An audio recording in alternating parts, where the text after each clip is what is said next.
Seth looked over at Jenny's pale, petite left hand. The only ring on it was her mother's opal.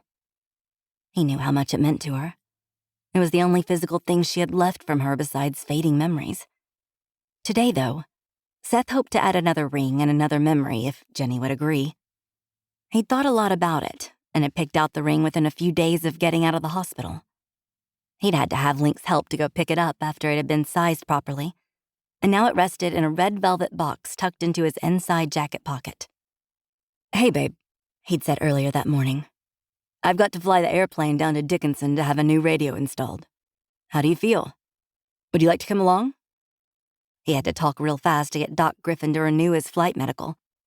The biggest issue was to need nothing stronger than ibuprofen and Tylenol for pain management for his bullet wound.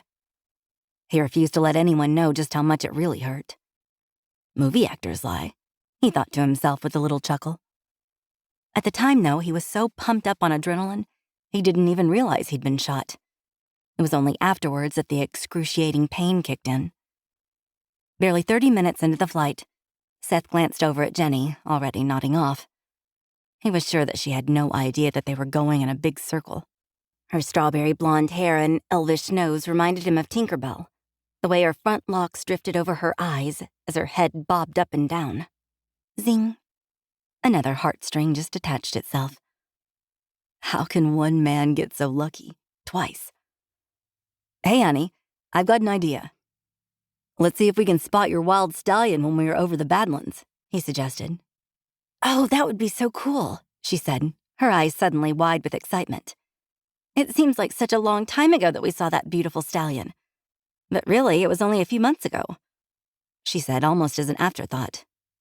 "Both of our lives have changed, and soon it will change yet again," he thought, as he was resting his hand on her belly.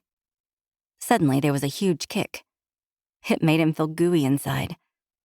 "That's one of my children," he thought. They weren't flying much more than a few minutes when Jenny started to nod off again. Try as she might, she just couldn't seem to keep her sky-blue eyes open.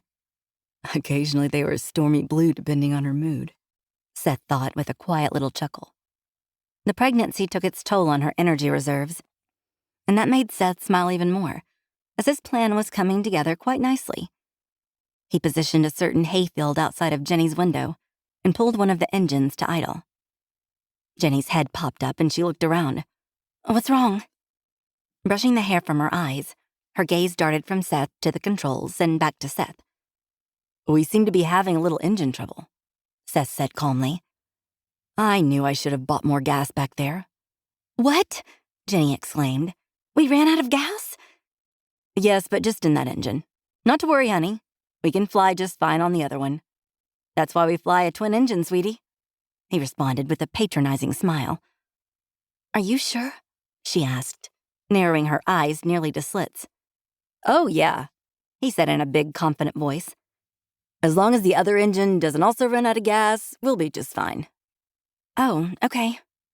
Her eyes then snapped wide open, and she asked with no small amount of alarm in her tone, "Wait, what happens if the other engine quits too?" Seth looked at her for a brief second, and then said with a little nonchalant shrug, "We crash."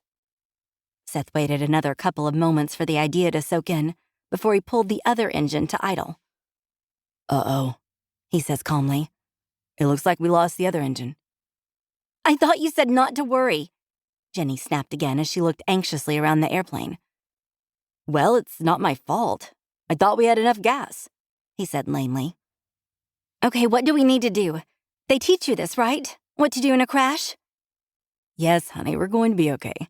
I can still land safely if we can find a big field." She stared at him with wide eyes. "Okay, a big field," she finally said. "Got it." But she continued to focus her expectant gaze directly at Seth. Seth glanced out his window. "Jenny, I've got no big fields on my side. There's nowhere to land," he said with a tinge of desperation in his voice.